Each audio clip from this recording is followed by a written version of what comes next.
ईश्वर ने हमें जीवन दिया, परिवार दिया, सेहत दी, मेहनत करने के लिए हाथ पांव और दिमाग दिया, लेकिन हमने इनका सही से इस्तेमाल नहीं किया और अपने लिए, परिवार के लिए सुख साधन नहीं जुटाए तो जीवन व्यर्थ होता है।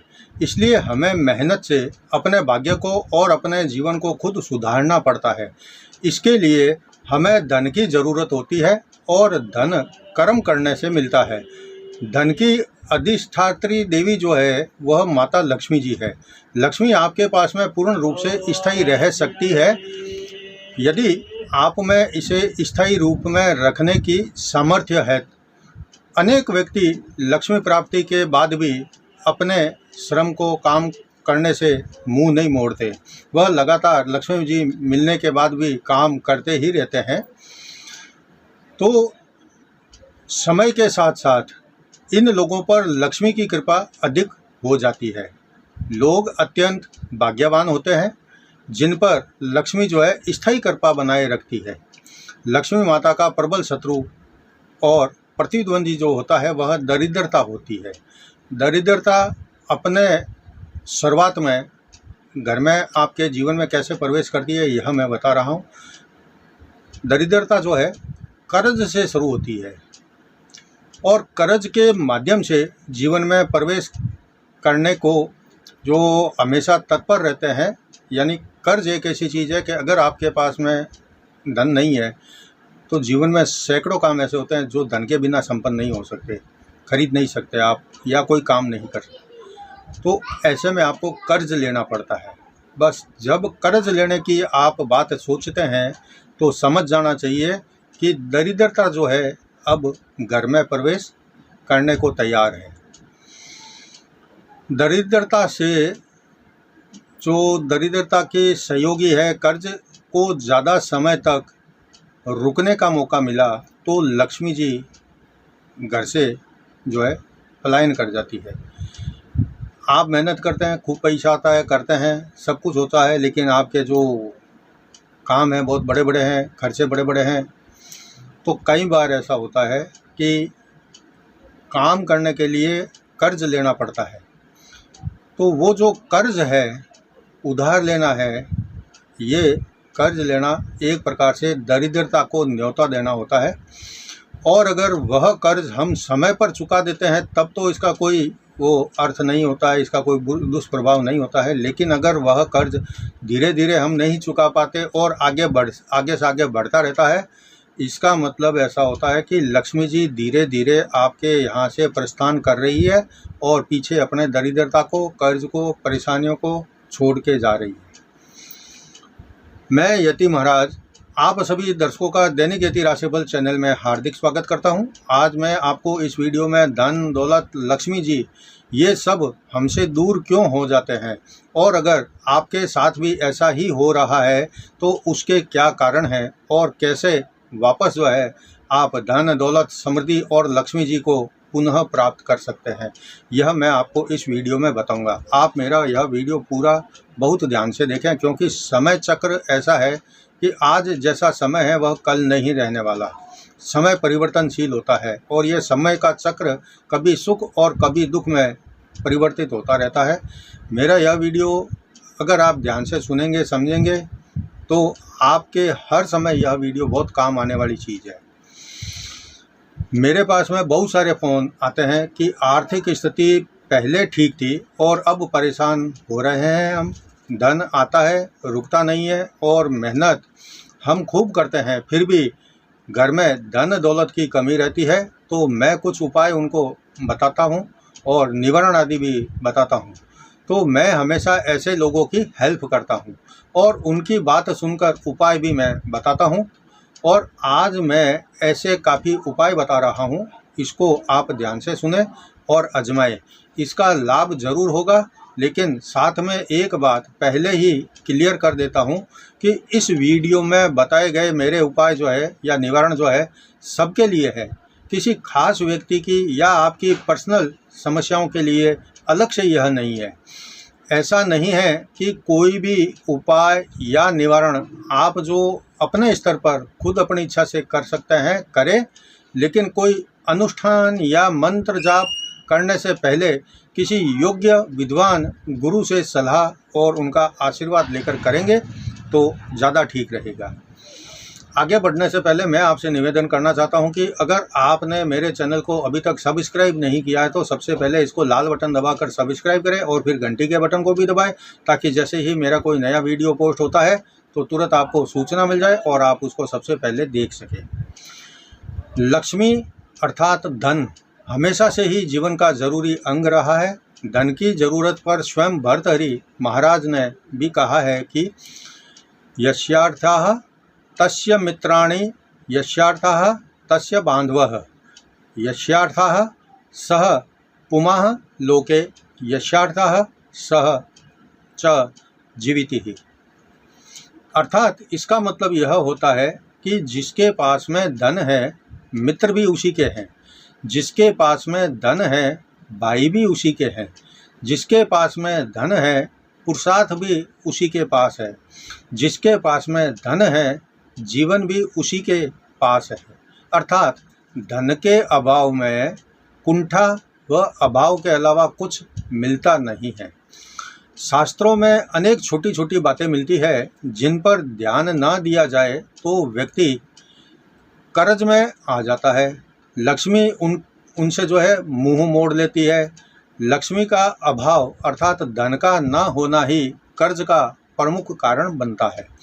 हम यदि इन बातों पर ध्यान दें तो कर्ज का दैत्य हमें ज़्यादा समय तक अपने पास में बांध कर नहीं रख सकता। कुछ ऐसे ही कारण जिनके कारण लक्ष्मी जी हमसे रुष्ट होती है मैं आपको बता रहा हूँ, निवारण भी बताऊँगा, उपाय भी बताऊँगा कि कैसे लक्ष्मी को वापस घर में आप बुला सकते हैं। पहला है, मंगलवार को कर्ज लेने पर लक्ष्मी रुष्ट हो जाती है तथा कर्ज का निवास घर में स्थायी रूप से बन जाता है। कभी भी मंगलवार को कर्ज नहीं लेना चाहिए।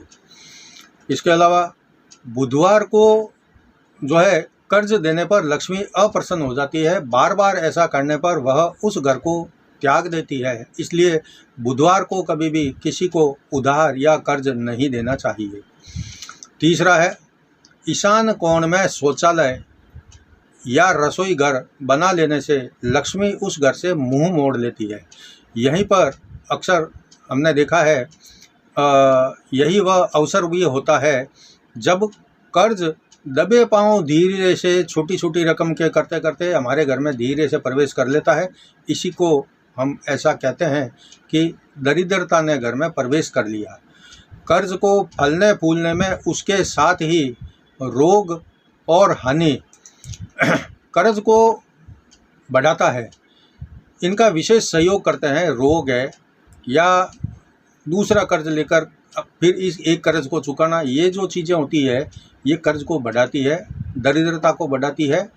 इसलिए अगर आपके साथ में भी ऐसा हो रहा है तो आप किसी विद्वान ज्योतिषी को कुंडली बताएं, वो वास्तुशास्त्री भी होना चाहिए, उनसे आप सलाह करें और आप उपाय करें तो आपकी ये जो धन से संबंधित समस्याएं हैं वह बिल्कुल निश्चित तौर से दूर हो सकती है। कर्ज दरिद्रता आपके घर से प्रस्थान कर जाएगी लक्ष्मी माता के आने से, और आप लक्ष्मी माता को अपने घर में रोक सकते हैं, स्थायी रूप से भी रोक सकते हैं। कमल का फूल या कोई भी फूल हो, बिल्व पत्र हो, ऐसे जो धार्मिक फल फूल मिठाई इस तरह की जो चीज़ें होती है इनको कभी भी लांघना नहीं चाहिए या इनके ऊपर कभी पैर से कुचलना नहीं चाहिए, पैर रखना नहीं चाहिए। इससे क्या है, लक्ष्मी माता रुष्ट होकर घर से प्रस्थान कर जाती है, घर बदल देती है, आपका घर छोड़कर किसी और के चली जाती है। जहाँ ऐसा होता है कि फूलों की, फलों की, अन्न की या ऐसे शुभ चिन्हों की कोई कदर नहीं रहती है, वहाँ लक्ष्मी कम रुकती है।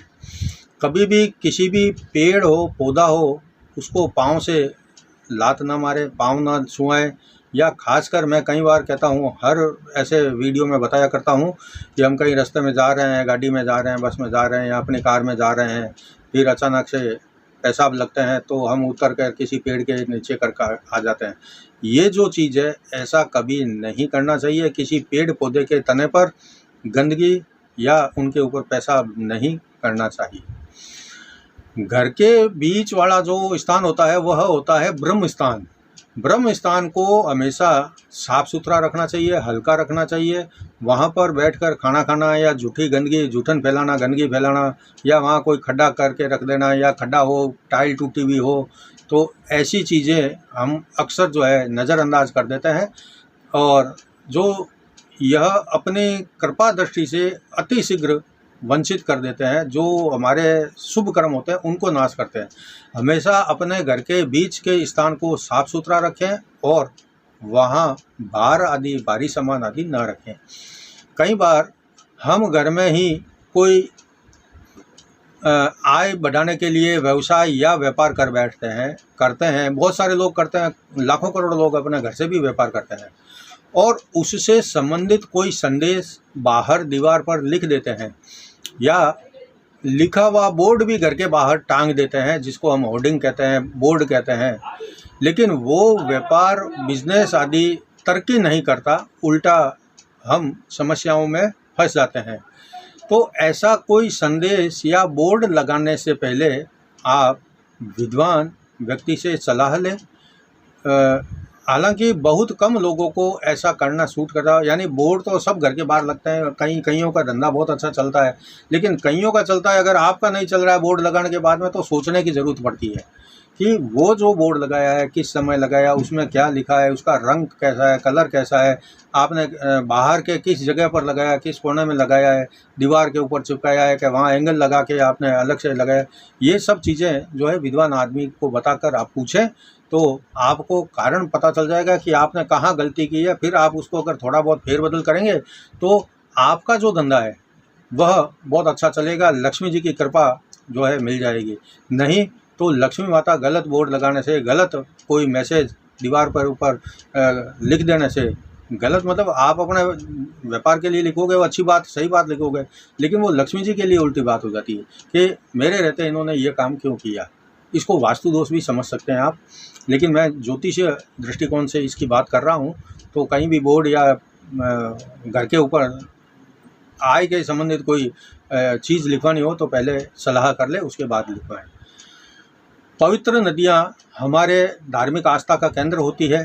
हाँ, सारी दुनिया, सारे हिंदू लोग, सारे सनातनी लोग जो होते हैं वह नदियों में जाते हैं, स्नान करते हैं, अपने पाप धोते हैं और पवित्र होकर फिर से धार्मिक बनकर धर्म के रास्ते पर आगे बढ़ते हैं। लेकिन कई बार हमने देखा है कि बहुत से लोग तालाब में, नदियों में जो है मल मूत्र त्याग कर देते हैं, या उसमें बार बार मुंह में पानी लेकर वहीं पर कुल्ला कर देते हैं, थूक देते हैं। तो वो जो पाप है वो महापाप का भागी आदमी बन जाता है, क्योंकि ऐसा व्यक्ति अपने को तो खुद शुद्ध करने के लिए नदी में स्नान करता है और दूसरों के लिए वो नदी का जो जल है अशुद्ध कर देता है। तो उसको लक्ष्मी अपने शत्रु कर्ज की दया पर छोड़कर निकल जाती है।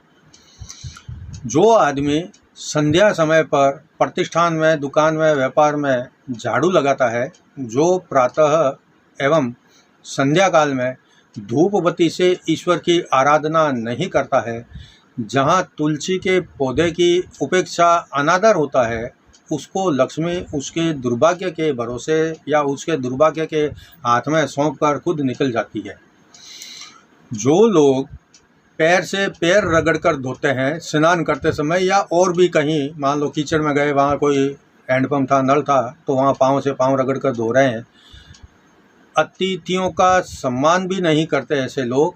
जो एक तो होता है पाँव से पाँव रगड़कर नहीं धोना चाहिए, दूसरा जो लोग अपने घर में आए अतिथियों का स्वागत नहीं करता है, या फिर जो मांगने के लिए आता है घर में द्वार पर, भिखारी या याचक, उसको घर के अंदर से ही दुत्कार देते हैं। पशु को, पक्षियों को चारा चुगा कोई डालता ही नहीं है, गाय पर उसको भगाने के लिए हल्के फुल्के भी प्रहार कर देते हैं। ऐसे व्यक्ति को लक्ष्मी जो है तुरंत छोड़कर चली जाती है।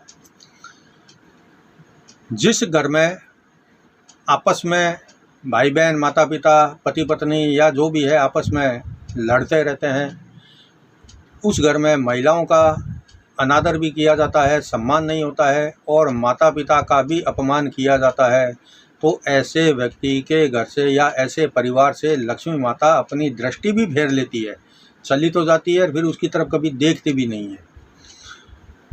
देवी देवताओं की जो तस्वीरें हैं, मूर्ति है, आपने घर में लगा रखी है, तो उसकी तरफ, यानी घर का जो मंदिर है, मेन कहने का सेंस ये है कि घर का जो मंदिर है उस तरफ कभी पाँव करके नहीं सोना चाहिए। ऐसा करने से देवता की कृपा भी नहीं रहती है। जो व्यक्ति सुबह सूर्योदय से पहले नहीं उठता है और सूर्योदय के बाद लेट तक सोता रहता है, उस पर लक्ष्मी की कृपा दृष्टि नहीं होती है। ऐसे लोग सामान्यतः आलसी तथा काम से जी चुराने वाले होते हैं। ये व्यक्ति श्रम साध्य कार्यों से थोड़ा दूर रहते हैं, मेहनत के कार्यों से थोड़ा भागते हैं। कर्म के अभाव में लक्ष्मी अपनी कृपा की वर्षा कैसे कर सकती है, यह आपको सोचना है। जिस व्यक्ति की नियत में खोट हो, अर्थात सामर्थ्य के होते हुए भी किसी से लिया गया धन ना लौटाता है, उस व्यक्ति को लक्ष्मी की कृपा से वंचित होने से साक्षात विष्णु भगवान भी नहीं रोक सकते। इसलिए अगर किसी से कर्ज लिया है तो आप उसको वापस समय पर लौटा दो। मजबूर और अभावग्रस्त लोगों की कभी हंसी उड़ाने से बचना चाहिए आपको। ये ऐसे आदमी मजबूर होते हैं, मजलूम होते हैं, उनके पास में सामर्थ्य शक्ति नहीं होती है, उनकी सहायता करनी चाहिए। और सहायता नहीं करते हैं तो कोई बात नहीं, उल्टा उनको दुखी करने के लिए आप अपना व्यवहार ऐसा ना करें, उनकी हंसी ना उड़ाए। अगर आपने ऐसा किया तो फिर लक्ष्मी माता जो है आपको कृपा से वंचित कर सकती है। जो व्यक्ति किसी भी प्रकार के व्यसन को अपनाता है तो वह निरंतर लक्ष्मी जी से दूर होता चला जाता है। इसमें नशा जो है उत्पन्न करने वाले व्यसन जो होते हैं अत्यंत घातक माने गए हैं। इसे लक्ष्मी जी धन का अपव्यय तो होता ही है, साथ ही शरीर में भी अनेक रोगों से ग्रस्त हो जाता है। इसलिए नशे से हमेशा बचना चाहिए। जो व्यक्ति बिना पुरुषार्थ के धनी बनने हेतु झूठ, चोरी, बेईमानी, जुआ, सट्टा इत्यादि का सहारा लेता है, उसे तो लक्ष्मी जी बिना कोई अवसर दिए तुरंत दरिद्रता के हवाले कर देते हैं। ऐसा अनेक कारण हैं जो देखने में भले ही साधारण लगते हो, परंतु व्यवहार में हम इसका अगर मूल्यांकन करें तो धीरे धीरे कर्ज तथा विपत्ति की ओर धकेलने में इन कारणों का प्रमुख हाथ होता है। अब मैं आपको लक्ष्मी जी को प्रसन्न करने के कुछ नई बातें बताता हूँ। आप इस भाग को पूरा बहुत ध्यान से देखें। अभी हमने जाना कि किस किस कारण से लक्ष्मी जी रुष्ट होती है या हो जाती है, लेकिन आपको यह जानकर प्रसन्नता होगी कि माँ लक्ष्मी जी बहुत सरल और जल्दी प्रसन्न होने वाली माता भी है। जीवन में सुख और दुख दोनों आते हैं, जाते रहते हैं। कई कई लोगों के जीवन में सुख के दिन कम और दुख के दिन बहुत अधिक लंबे समय तक रहते हैं। ऐसे लोगों का भाग्य साथ नहीं देता और हमेशा दुर्भाग्य उनके पीछे लगा रहता है। अगर आपके साथ भी ऐसा ही हो रहा है तो मैं कुछ उपाय बता रहा हूँ, वैसा आप करें तो माँ लक्ष्मी जी प्रसन्न होकर आपके ऊपर अपना आशीर्वाद का हाथ रख सकती है। सबसे पहले तो अगर आपके जीवन में दुख अधिक है और निराशा से भर गए हैं आप और आपके परिवार के लोग, तो पहला काम करें, अगर आप निराशा से भर गए हैं तो आपके परिवार के लोग पहला काम करें कि घर की जो नेगेटिविटी है, जो सब निराश हो गए, हताश हो गए, उदास हो गए, तो वो जो नेगेटिविटी है उसको दूर करने के लिए सप्ताह में कम से कम 2 बार नमक मिलाकर पानी के अंदर पोंछा लगाए पूरी तरफ। इससे नकारात्मक ऊर्जा खत्म होगी, अंदर से जो हम निराश हो गए थे वह उत्साह में बदलना शुरू हो जाएगी। अगर आपके घर में धन की आवक कम है या कम हो गई है तो आप हर शुक्रवार को नियमित श्री सूक्त और श्री लक्ष्मी सूक्त का पाठ करें। अगर आप पढ़ नहीं सकते तो मोबाइल में या अन्य साधन से घर में रिकॉर्ड चलाकर भी आप सुन सकते हैं। इससे लक्ष्मी माता प्रसन्न रहती है। शुक्रवार को स्नान आदि करके शुद्ध होकर शुद्ध वस्त्र धारण करके माँ लक्ष्मी जी की पूजा करें, घी का दीपक जलाएं, खुशबूदार अगरबत्ती करें और दूध, चावल, खीर, चीनी, सूखे मेवे मिलाकर खीर बनाएं और माता जी को भोग लगाएं, माता जी को आरती करें और वहीं बैठकर ओम ह्रीं श्रीं क्लीं महालक्ष्मी नमः इस मंत्र की 2 माला 5 माला जरूर करें। इससे लक्ष्मी माता जल्दी प्रसन्न होती है। घर से बाहर काम पर जाने से पहले नियमित दही खाकर अगर आप निकलेंगे तो यह रोज़ाना की आदत बना लेना चाहिए आपको। इससे क्या होता है, धीमे धीमे आपके जो काम में रुकावट आ रही थी, अड़चन आ रही थी, वह धीरे धीरे दूर होना शुरू हो जाती है। माताजी को सफ़ेद वस्तुएं बहुत पसंद होती है, इसलिए सफ़ेद वस्तु जैसे मखाने हैं, बतासे हैं, मीठे चावल है आदि बनाकर माताजी को भोग लगाना चाहिए। इससे माताजी प्रसन्न होती है। घर या व्यापार स्थान को हमेशा साफ़ सुथरा रखें। घर में कपड़े इधर उधर बिखरे पड़े हो तो उनको तरतीब से समेट करके उचित स्थान पर रख दें। जूते चप्पलों को भी किसी ऐसी कोने में रखें जहाँ से आते जाते समय उनके दिखाई ना दे। इसके अलावा घर में कोई बर्तन, फर्नीचर, जूते, मशीनरी का काम, बेगारी आदि सामान टूटा फूटा या ख़राब स्थिति का हो तो वह घर से निकाल दें, घर में ना रखें। घर में आने वाले सभी छोटे बड़े लोगों का आप आदर सत्कार प्यार से करें और उन्हें बैठने के लिए उचित स्थान भी प्रदान करें। घर की छत पर और घर के सामने, दरवाजे के मेन गेट के सामने कबाड़ आदि आप कभी इकट्ठा ना करें। इससे दुर्भाग्य जो है जागता है। इससे अच्छा घर के बाहर, ऊपर छत पर और घर के सामने सफाई रखें तो समय समय पर जो है आपका अच्छा भला होता रहेगा। और ये जो कबाड़ होता है आप उसको समय समय पर बेचते रहें। हमेशा सोने से पहले और सोकर उठने के बाद में बिस्तर को हमेशा साफ़ सुथरा रखें। चाहे चादर में सलवट आ गई हो, कर गई हो, चादर में, तकिए की खोली में या कंबल में, तो उसको व्यवस्थित रूप से समेट करके उसके स्थान पर, उचित स्थान पर रखें। ऐसा करने से भी लक्ष्मी माता खुश होती है। इससे सफाई भी दिखती है, दिखने में भी अच्छा दिखता है और माता जी भी प्रसन्न हो जाते हैं। घर में एक चांदी का ठोस हाथी बना करके उसको तिजोरी में या पूजा स्थल में आप रखें और उसका जो है नियमित पूजन करें। चांदी का ठोस हाथी बनाकर नियमित आप उसका पूजन करें, चाहे तिजोरी में रख दें चाहे मंदिर में रखें। इसके माता लक्ष्मी ज़्यादा प्रसन्न होती है। घर में जब भी कोई शुभ काम या अन्य कारण से पकवान आदि बनते हैं, स्पेशल भोजन बनता है, तो सबसे पहले घर के जो देवी देवता है, कुल देवी माता है, उनको भोजन अलग से निकाल कर भोग लगाएं और उसके बाद में आप मेहमानों को खाने के लिए दें और खुद भी खाएं। अगर घर में 2 टाइम सुबह और शाम दिया बत्ती नहीं करते या कर सकते तो सुबह एक वक्त तो ज़रूर दिया बत्ती घर में करें और माँ लक्ष्मी जी को जो मैंने मंत्र बताया है उसका जाप चाहे 5 बार करें, 7 बार करें, टाइम हो तो 1 माला करें, 2 माला करें, 5 माला भी करें। इससे लक्ष्मी माता प्रसन्न होती है।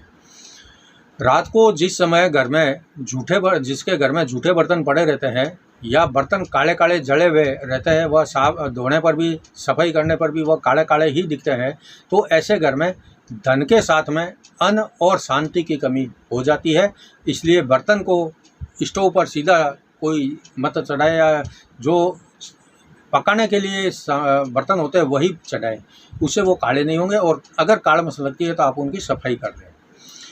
घर में लक्ष्मी जी के 7 जो चिन्ह होते हैं, शुभ चिन्ह माने गए हैं, उनको घर में रखना अच्छा रहता है। उसमें से 1 रखो, 2 रखो, 5 रखो या हो सके तो 7 रख लो। ये 7 कौन कौन सी चीज़ें हैं मैं आपको बता देता हूँ। लक्ष्मी जी के जो 7 शुभ चिन्ह हैं उसमें सबसे पहला है स्फटिक का श्रीयंत्र, दूसरा है एकाक्षी श्रीफल, तीसरा है आंकड़े का गणपति, चौथा है दक्षिणावर्ती शंख, 5वां है सियार सिंगी, छठा है हाथा जोड़ी और 7वां है काली बिलाड़ी की जहर। अगर ये वस्तुएं आपके पास है तो इनका पूजन करना चाहिए। और अगर सबका नियमित पूजन आप शुरू करते हैं तो लक्ष्मी माता आपसे दूर नहीं रह सकती। यह था आज के वीडियो में लक्ष्मी माता हमेशा रुष्ट क्यों रहती है और कैसे लक्ष्मी माता को प्रसन्न करना है। अगर आपको वीडियो पसंद आया है तो इसे आप लाइक करें और कमेंट बॉक्स में जय माँ लक्ष्मी अवश्य लिखें। कल मैं आपको विवाहित जीवन में समस्या क्यों आती है और सुखी विवाहित जीवन के लिए क्या करना चाहिए, काफ़ी महिलाएं और काफ़ी पुरुष आपस में पति पत्नी एक दूसरे से दुखी होते हैं, तो मैं उसके लिए आपको कल वीडियो बताऊंगा। जय जिनेंद्र।